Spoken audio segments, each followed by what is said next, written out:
Hello friends, Jayashree किचनमध्ये पुन्हा एकदा तुमचं स्वागत आहे। आज आपण मँगो फ्लेवरमध्ये 1 kgचा केक बघत आहे। त्यासाठी मी आपलं 8 इंची टीन यूज करून 1 kgसाठी स्पॉन्ज बनवून घेतलेला आहे। हा 2 कप यूज करून, मोठा कप आपला। त्यानंतर तो 35 मिनिटं मी बेक करून घेतलेला आहे केक। त्यानंतर पूर्ण गार झाल्यानंतर आयसिंगला घेतलेला आहे केक। त्याचे 3 लेअर समान 3 लेअर कट करून अशा पद्धतीने प्लेटला थोडी क्रीम लावून त्यावरती आपला बेसचा 1 लेअर ठेवलेला, बेसवरती स्पॉन्जचा 1 लेअर ठेवलेला आहे। तो व्यवस्थित असा नॉर्मल वॉटरने सोक करून घेतलेला आहे। सॉफ्ट होईल इतका सोक करून घेतलेला आहे। त्यानंतर मी एक क्रीमचा लेअर लावून मँगो क्रश घालत आहे आणि मँगो क्रशसुद्धा मी स्प्रेड करून घेत आहे। पुन्हा एकदा कमी वाटायला लागला म्हणून पुन्हा थोडा घातलेला आहे क्रश। अशा पद्धतीने मी क्रश स्प्रेड केलेला आहे। पुन्हा मी सेकंड लेअर ठेवलेला आहे। सेकंड लेअर ठेवून साईडून जे गॅप आहेत ते फिलअप करून घेत आहे क्रीम घेऊन। त्यानंतर अशा पद्धतीने फिलअप करून झाल्यानंतर क्रीम पुन्हा वरचा स्पॉन्ज मी सोक करून घेतलेला आहे। किती गरज आहे तेवढंच सोक करावं। जास्त सोक केलं तरी केक छान लागणार नाही, एकदम कमी झालं तरी ड्राय लागेल।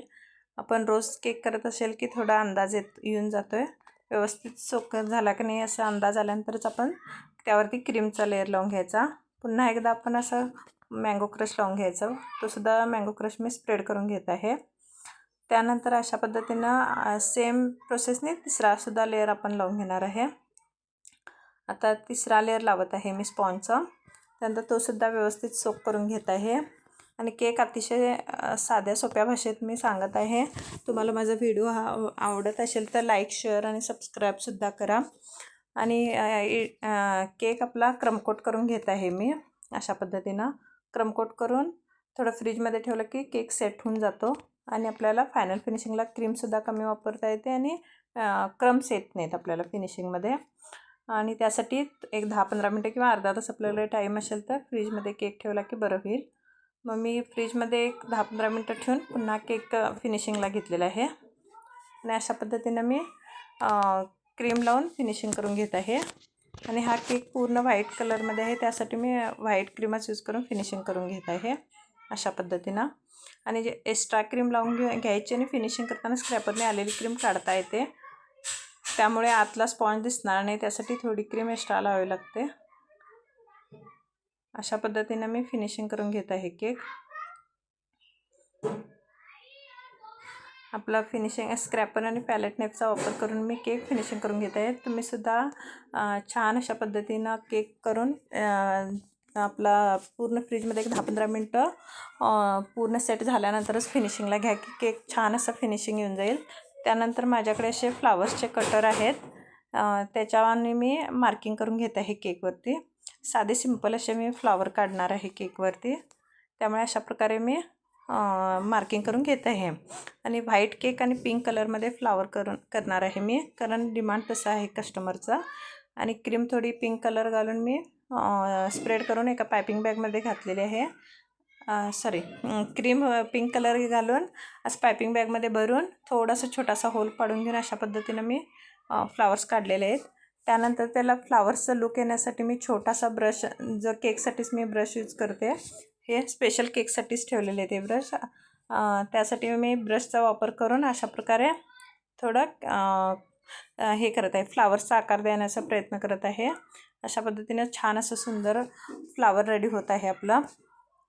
थोडीशी क्रीम थोडीशी लिक्विड केली की व्यवस्थित होऊन जाईल असे फ्लावर्स। अशा पद्धतीनं मी व्यवस्थित असं फ्लावर्स बनवायचा प्रयत्न केलेला आहे। फर्स्ट टाइमच ट्राय केलेलं आहे, पण सक्सेस झालेलं आहे हे अशा ब्रशचा वापर करून मी हे फ्लावर्स कंप्लीट करून घेते आहे। तर अशाच पद्धतीने मी साईडूनसुद्धा मार्किंग करून घेतलेलं आहे। ते सुद्धा अशा प्रकारे आपल्या टर्निंग टेबलवरती फ्लावर्स बनवायला येत नाही झाले म्हणून त्यामुळे मी हातामध्येच केक घेतलेला आहे आणि अशा पद्धतीने मी बनवत आहे साईडचे फ्लावर्स। अशा छान अशा प्रकारे कोणत्याही कलरमध्ये तुम्ही फ्लावर्स करू शकता। व्हाईटमध्ये सुद्धा अति छान दिसेल, पण कस्टमरचं डिमांड होतं पिंक व्हाईट पाहिजे म्हणून मी पिंक कलरचे फ्लावर्स आणि व्हाईट कलरचा केक असं ठेवलेला आहे। त्यानंतर मी थोडंसं आपलं स्प्रिंकलरचा वापर केलेला आहे ह्या फ्लावर्समध्ये, म्हणजे एकदम प्लेन वाटायला लागलेत फ्लावर्स म्हणून. गोल्डन कलरच्या आपले छोटेसे स्प्रिंकलरचा वापर करणार आहे मी. आणि अशा पद्धतीनं आपले फ्लावर्स झालेले आहेत. कंप्लीट झाल्यानंतर अतिशय सुंदर दिसणार आहेत ते केक पूर्ण झाल्यानंतर. अशा पद्धतीनं मी केक छान करायचा प्रयत्न केलेला आहे आणि सोप्या भाषेत तुम्हाला सांगण्याचा प्रयत्न केलेला आहे. तुम्हाला आवडला असेल तर हा व्हिडिओ प्लीज कमेंट करा आणि सबस्क्राईब करा आणि सपोर्ट करा मला प्लीज.